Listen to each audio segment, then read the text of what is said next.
Does perspective continue to be a big problem for you despite all the how to understand, how to draw perspective videos? Let me share why I think perspective continues to be an issue, but also then to focus on 4 things that I personally have found have created a simple way of not just understanding perspective, but being able to see it and apply it in any scene I see. You might know 1 or 2 of them already, but it may be the 3rd or the 4th one, which gives you the aha, this makes sense moment. So why is perspective still such a problem, and how can we change that? I think it's because we've been misled into believing that we just need to learn the technique, the tip, the hack, the shortcut, or the trick, when what we really need to do is to understand the concept, what it is, and the big picture that it applies to. Don't mistake complicated diagram for big picture, because absolutely every scene will be so different. The eye level will be different, the subjects, the angles we view from, and if our reference is a photo, the cropping will be different. All of these things will change what elements of perspective apply, as well as how they apply. And yet I watch a YouTube video that steps me through a very simple example of 2-point perspective with 2 very clearly visible vanishing points of a simple box, and leads me to believe that I now understand it, particularly if it's had me draw along and follow so that I now have an identical diagram. So I find the picture that excites me, and I'm left discouraged, feeling I didn't understand it at all. None of that seems to apply. How does any of this work here, or here, or here? But it's only when I apply the big picture understanding that I have the right foundation to work out the details of my particular scene. And when I realize that vanishing points are not the first or even the most important element of perspective to worry about. My big picture understanding of perspective is simple. Perspective is the way something looks. Anything, people, trees, buildings, the way something looks from a particular viewing position. Because it's as the viewing position changes that the way our various objects look also change. It changes whether we're on the same level of our scene, looking straight at it, whether we're at the same level of our subject, but looking at an angle from the side, if we're higher up, looking down on our subject, if we're some distance away, but looking up at most of it, if we're still looking at it, but we're much closer to it. And of course, most commonly, the shape of windows change according to the position from which we're looking at them. When the viewing position changes, how the object looks changes. And perspective is simply the rules that explain these changes, but a lot of them won't apply to every scene in front of me, or they may apply in such subtle ways that they're unrecognizable if we're thinking of our box with an eye level going through the middle of it and a vanishing point not far away of both ends. So we're going to look at the 4 important principles, and the first one is that the most important element of perspective is eye level. Not vanishing points, but eye level, which is often unhelpfully called the horizon. But because the horizon is actually something else that we may have in our scene, and which probably is not actually at the same level as eye level, I find it's an unhelpful term to use. Eye level, most simply, is the level of our eyes in relation to the object. Am I standing on a hill? Am I at a lower level of ground? Am I in a ditch? Because the most important thing about how something looks from where I'm standing is where my eyes are seeing that object from. Knowing where eye level is positions us to use all the perspective rules that we have well. But we'll just quickly look at 3 very different examples. Here we have a scene standing at the top of some steep stairs looking out, and it's always a mistake to presume that eye level is somehow halfway in our scene. Eye level is the place where we get a horizontal line across our objects, or where a horizontal line would be if there were an architectural line or a row of windows at that point. This line is obviously not eye level, it's not horizontal. This line is not eye level, but it's going the other direction. So eye level will be somewhere between the 2. We see the angles here. eye level is going to be about here. Here's a second example. We need to look for the horizontal line because that will line up with where my eyes were when I took this. There are obviously sloping lines here, but they're still clearly sloping when I get to the end of the picture. What that tells me is eye level is below this line, somewhere off the picture. When I took this photo, I know that I was tilting the camera up. So the camera wasn't capturing the scene that was directly opposite my eye level or camera level. Another very helpful thing to realize when we're trying to get the perspective right. If we're drawing from a reference, there may not be any eye level actually in our scene. And this can happen not just below our objects, it can happen above it if we're very high and that we're actually higher than the objects in the distance, then eye level is going to be above the closer objects that we're looking down on. My second basic principle to remember to understand how perspective will work in a given scene is that what's in this diagram is dependent on the ground being flat. The front of the building may be on level ground, but there may be a side street sloping up or sloping down. So it's really important to understand how sloping ground changes what we see in our little box diagrams on flat ground. Let me show you. That all of these are all dependent on the ground being flat. What happens in perspective if from this point the land slopes downhill, but if from this point there's a steep side street going uphill? How does this affect the perspective? Because this line isn't going to connect with anything, and this line isn't going to connect with anything. What happens in here? What happens in here? How do we work these lines out? What happens with buildings further up this street? If I put them in here, they can get very small very quickly and look ridiculously small if I try to draw people in the street as well. Because these simplistic diagrams can mislead us as to what's happening and what we should actually do. Even if there's a gentle slope, it can significantly affect the direction of the lines we draw. I have two separate videos on drawing uphill perspective and drawing downhill perspective, if this is something you want to look into in more detail. And then our third point is thinking about vanishing points. Although really, it's about not being too worried to think about vanishing points at all. One of the questions I most often get about vanishing points is, I don't know where to put them, because our little 5-minute how to draw perspective diagrams don't tell us that. Either they're already there, or the artist just goes whoop, whoop, and draws the perspective lines from the building to the vanishing points. But how does that relate to a busy city intersection I see in front of me, when the vanishing point is going to be way off the page? Suddenly those little diagrams aren't as helpful. What I find much more helpful is to have a good look at the scene. Now I know from my diagrams, which are accurate as far as it goes, that there are perspective lines that slant at various angles which will meet on the eye level at some point. And they meet at a point that in real life I don't get to choose, and so there's every chance it could be well off my paper. And I know that the lines increase in angle as they go above eye level, and they also increase in angle in the opposite direction as they move away from eye level. So when I'm looking at a scene, the first things I do, I look at the lowest perspective angle that I can get a really accurate look at, and then I look at the highest perspective angle that I can get a good accurate look at. Now I can see that this line here moves upwards ever so slightly, and I know that eye level is going to be about here. These are the three lines I pay particular attention to find. Eye level, my clearest perspective angle going down below eye level, and then my clearest perspective angle going up above eye level. Because I know that every perspective angle inside of these has to fit the pattern.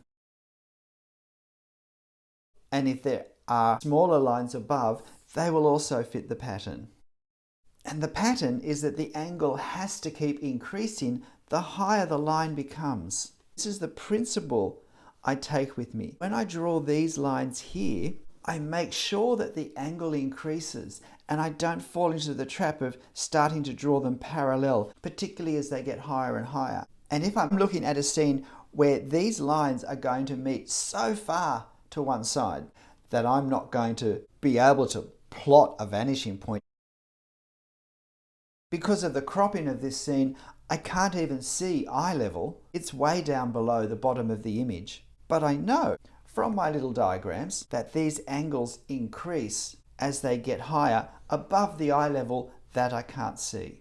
And that's the principle I have to hold to. I don't have to be able to join them 3 meters to the left if I'm wanting to accurately capture the perspective of this viewing point. And this fan-in of the perspective angles is one of the patterns I look for in my reference and which I then attempt to draw accurately. So that's the third point. It's certainly very helpful to understand vanishing points, but not to be overly worried about them when I draw. There's every chance, if not more chance, that one or both vanishing points won't even be on my sheet of paper, which makes it more important that I understand a bigger, more observational way of drawing those perspective angles accurately. And just before we hit our fourth point, if you've been finding this helpful, can you please leave some comments that say that? Because a lot of people read comments to work out whether this is a useful video to watch. So now for the fourth point. Don't let any theoretical framework in any way at all become more important than careful observation. The biggest problem we mostly have when we draw is not that we lack the drawing skills, but we lack the observational skills. And if you've watched a lot of my videos, you've certainly heard me say this. In fact, I have, 5 or 6 videos that are just on this. Because our problem is we draw what we think we've seen, not what we've seen. And frustratingly enough, probably one of the biggest factors in having us think something to what we're actually seeing is the distraction of these very simplified teaching videos on how to draw a box in simple perspective. Let's go back to that diagram of the building with the uphill and the downhill slopes added on. We've seen how this basic diagram is insufficient when we're confronted with an uphill or downhill or both level of ground. How we can have this same box